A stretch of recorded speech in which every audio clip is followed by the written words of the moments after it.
friends. And it's one of the most painful realizations in life that someone who once felt like your safe space is now your biggest source of confusion, pain, or even fear. Let's get real for a second, because this is deeper than just relationship problems. Not every battle you face in your relationship is spiritual in nature, but some of them are far more strategic than you realize. It's easy to dismiss a rough patch or constant tension as just part of relationships, but what if what you're experiencing is something being carefully orchestrated against you, not just happening around you? Think about it this way. The devil doesn't need to show up in some obvious dramatic way to interfere with your life. He doesn't need a big explosion or an external enemy. Sometimes all he needs is access. Access to your heart, your mind, and your emotions. And the easiest way to get that access? Through someone who already has it, your partner. This doesn't mean your partner is evil or intentionally trying to hurt you. In fact, that's what makes it even more dangerous. Because when the person who holds your trust starts saying things that shake your confidence or reacting in ways that make you question your worth, it can feel so subtle you don't even know it's happening. You start internalizing messages like, I'm not enough, I'm too much, I'm hard to love, and before you know it, your spirit is under attack. Not just your relationship. The strategy is simple but effective. Confusion, division, and distraction. When you're emotionally entangled with someone who constantly pushes your buttons, triggers your fears, or challenges your identity, your energy starts to shift. You spend more time managing conflict, walking on eggshells, or overthinking what you said, rather than living in your purpose or walking in peace. And the worst part? You might start believing that you are the problem. That if you could just be more patient, more forgiving, more understanding, things would change. But what if the problem isn't your patience, but your presence in a place where you're constantly being spiritually and emotionally depleted? This is the part most people miss. The attack isn't always loud. It's not always obvious. Sometimes it looks like silence after you've poured your heart out. Sometimes it sounds like sarcasm disguised as a joke. Sometimes it feels like that sinking sensation you get every time you open up, only to be shut down or dismissed. These are not just relationship dynamics. They can be the result of deeper spiritual strategies meant to distract you from who you are and where you're going.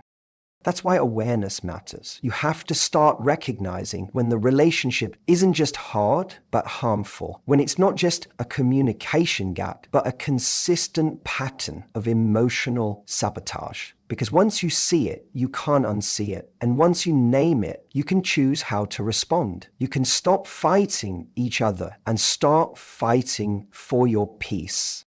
It's important to understand that people are not always the enemy. In fact, most of the time, they're not. Your partner, no matter how much they may be hurting you right now, probably isn't trying to harm you intentionally. But just because someone isn't trying to hurt you doesn't mean they aren't being used to hurt you. Influence is powerful, and if someone has access to your heart, they also have access to your focus, your peace, and even your sense of identity. This is how influence becomes a weapon. It's not a sword you see coming, it's a slow erosion of your emotional safety.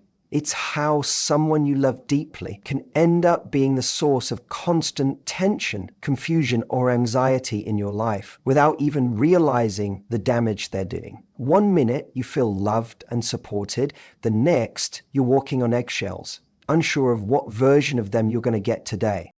You might even try to justify their behavior. They've just had a hard day. They don't mean it. I know they love me. And maybe they do. But love, when unmanaged and mixed with insecurity or fear, can become toxic without ever meaning to be. That's why discernment is crucial. You have to be able to step back and ask, is this person loving me in a way that strengthens me or in a way that slowly breaks me down? Not about blaming your partner or seeing them as a villain. It's about recognizing that unchecked influence, even from someone you trust, can become the very thing that derails you. And when that influence becomes a tool for your destruction, even if it's subtle, you have to treat it seriously. Emotional manipulation doesn't always show up in obvious ways. In fact, the most dangerous kind is the one that hides behind the mask of love. It doesn't yell or slam doors. It whispers. It makes you question your own feelings. It convinces you that your instincts are overreactions and that your discomfort is your fault. And before you know it, you're doubting your reality in the name of keeping the peace. Not all control looks like control. Sometimes it shows up as concern. I just worry about you. I don't think you should talk to them. Or I only said that because I care. On the surface, it feels like love. But if you scratch just beneath that surface, what you often find is fear, insecurity, and a need to dominate the emotional environment in the relationship. And love that's rooted in fear will always try to shrink you. You begin to make yourself smaller to avoid conflict. You don't speak up about your needs because you don't want to start something. You stop pursuing certain dreams or spending time with certain people, not because you don't want to, but because you know it's going to turn into another argument. And slowly, your life stops feeling like your own. And it's subtle. That's what makes it effective. It's not a demand, it's a suggestion laced with guilt. It's not direct criticism. It's backhanded compliments that chip away at your self-worth. And instead of standing up and saying, this isn't right, you start wondering, what's wrong with me? When love is used as leverage, when someone uses their affection as a reward and their silence or withdrawal as punishment, they're not building intimacy, they're building a power imbalance. And the more you love them, the more dangerous that imbalance becomes, because you start doing things not from a place of freedom, but from a place of fear. Fear of rejection, fear of emotional distance, fear of being misunderstood. Is important to understand that real love doesn't operate like that. Real love communicates even when it's hard. It creates space for honesty, not fear. It doesn't silence your voice. It helps you find it. So if you're constantly in a cycle where you're questioning yourself, managing their emotions, and walking on emotional eggshells, pay attention. Love should challenge you to grow, yes, but never at the cost of your dignity or emotional safety. Manipulation disguised as love is still manipulation. And the longer you stay in it, the harder it becomes to recognize it for what it is. But the moment you do, you regain the power to break the cycle. Because love isn't just about how someone feels about you. It's about how they treat you. And if how they treat you leaves you feeling powerless, confused, or drained, it's time to stop calling that love. The enemy's goal is rarely just to break your heart. It's to break your focus. He doesn't need to destroy your relationship in an instant. He just needs to distract you from your purpose long enough for you to forget who you are. One of the most effective ways to do that, use the relationship itself as the distraction. When conflict becomes constant and the connection starts to feel like a battlefield, you start spending more time surviving the relationship than building your life. This is how distraction works. You wake up thinking about the last argument. You go to sleep replaying the same words over and over. You try to move forward, but you're caught in a loop of emotional confusion, subtle resentment, and unresolved tension. And without even realizing it, your energy is consumed. Your creativity dries up. Your peace is constantly interrupted. Your sense of purpose gets buried under the weight of trying to fix what's not even yours to fix. The enemy knows that if he can keep your mind in constant turmoil, he doesn't have to steal your dreams. You'll lay them down yourself. If he can keep the two of you locked in endless miscommunication, emotional triggers, and trust issues, then he doesn't need to tear you apart. The chaos will do the work. You start to confuse love with survival. You start to believe that the emotional roller coaster is normal, even passionate. But over time, it's not passion you're experiencing. It's depletion. Division happens slowly. It starts with distance. One of you stops sharing your thoughts fully. The other one gets defensive. You stop talking about what matters. And then love starts to lose its voice. When love has no voice, fear takes over. And when fear takes over, you start protecting yourself from the very person you once felt safe with. This is not just emotional, it's strategic. If the enemy can divide two people who were once united, he wins ground. Not just in the relationship, but in your mind, your decisions, and eventually your future. Because from a place of emotional instability, it's hard to see clearly. You're more likely to compromise your values, delay your calling, and make decisions based on pain rather than vision. That's why protecting your peace isn't just about self-care, it's about spiritual strategy. You need to start asking hard questions. Is this relationship helping me stay focused on what truly matters? Or is it pulling me into patterns of confusion, anger, and fear? Because love should bring clarity, not chaos. It should build you, not blur you. When conflict becomes the soundtrack of the relationship, the melody of love gets lost. And if you're not intentional, you'll find yourself fighting battles that were never yours to begin with, all while your purpose waits in the background, wondering when you'll come back to it. Discernment is one of the most powerful tools you can develop in a relationship, especially when things start to feel off. It's your internal compass, the ability to see beyond words and actions and into the patterns and intentions behind them. Without discernment, you end up reacting emotionally, getting caught in the same cycles, thinking maybe this time will be different, while nothing actually changes. One of the most important aspects of discernment is learning how to separate your partner's person from their pattern. Who they are at their core may be kind, wounded, or even deeply loving, but their patterns can still be hurtful, dismissive, or controlling. If you only focus on their potential or on the version of them you fell in love with, you'll miss the behaviors that are keeping you stuck right now.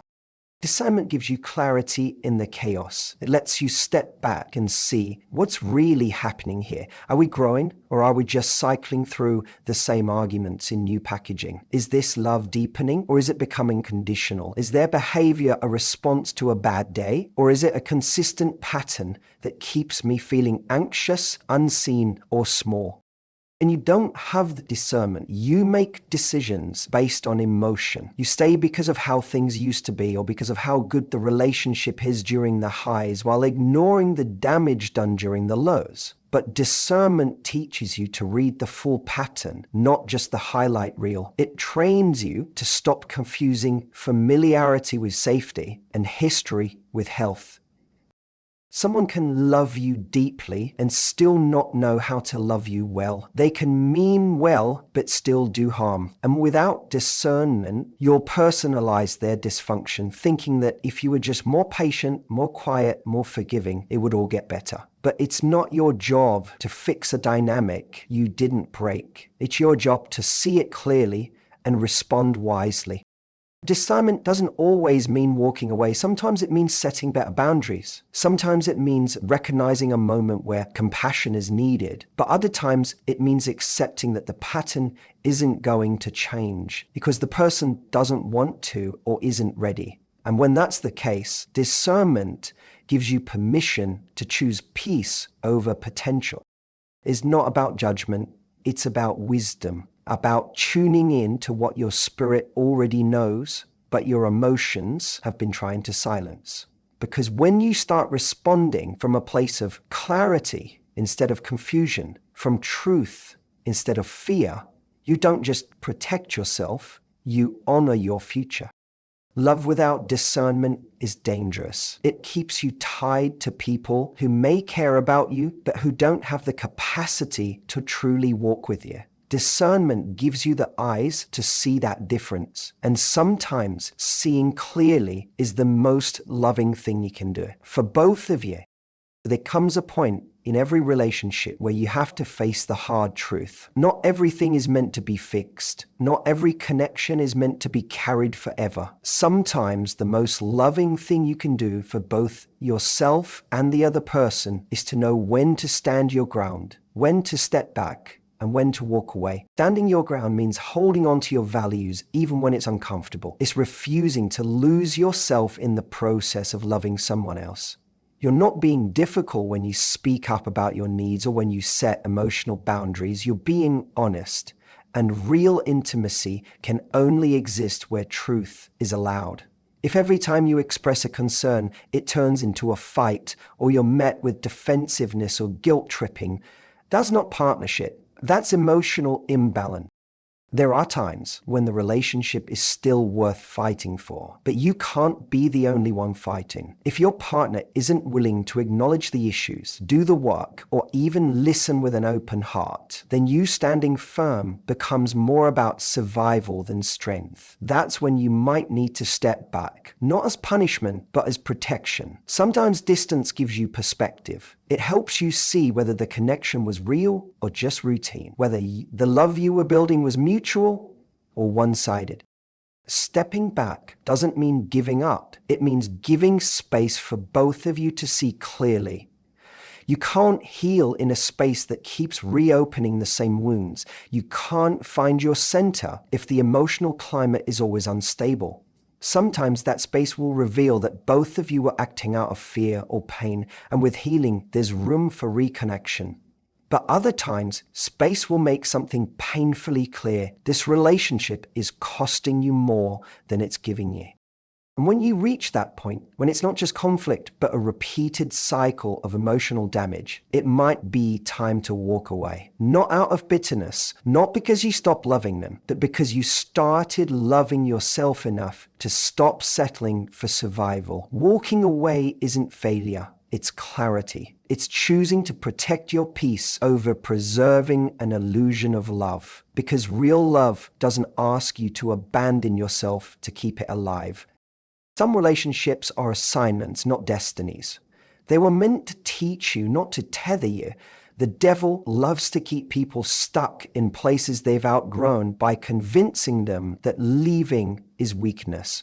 But sometimes the strongest, most courageous move you can make is to let go, with grace, with truth, and with peace. And you don't have to stay in pain just to prove you're loyal. You don't have to fight alone in something that was meant to be a partnership. Know when it's worth it to try again and when it's time to set yourself free. Because love should feel like alignment, not warfare. And peace isn't the absence of conflict, it's the presence of clarity. When the enemy can't reach you directly, he'll often try to reach you through what's closest to your heart. And that's why relationships can become battlegrounds. Not because your partner is your enemy, but because love, when left unguarded, becomes a vulnerable place. And in that space, confusion, manipulation, emotional sabotage, and distraction can quietly grow if you're not awake to it.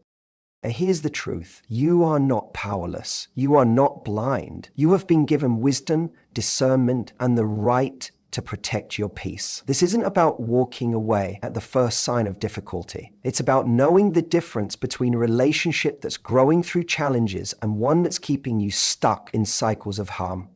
It's about seeing clearly, choosing wisely, and refusing to let love cost you your identity, your purpose, or your voice. You're not called to lose yourself in love. You're called to rise within it. Real love sharpens you. It holds you accountable. It brings peace, not just passion. And if you find yourself constantly in survival mode, questioning your worth, or feeling spiritually and emotionally drained, it's time to stop calling that love. That's a warning signal, not a life sentence. So protect your heart, not by hardening it, but by honoring it. Refuse to let the enemy turn your connection into a weapon against your spirit. Love should never feel like a battlefield where you're the only one bleeding. You are allowed to choose peace. You are allowed to choose growth. You are allowed to walk away from what's using you, confusing you, or shrinking you. And most of all, you are allowed to love someone and still let them go if staying means losing yourself. Your peace is sacred. Guard it with wisdom. Walk in truth and never forget, love should never cost you your wholeness.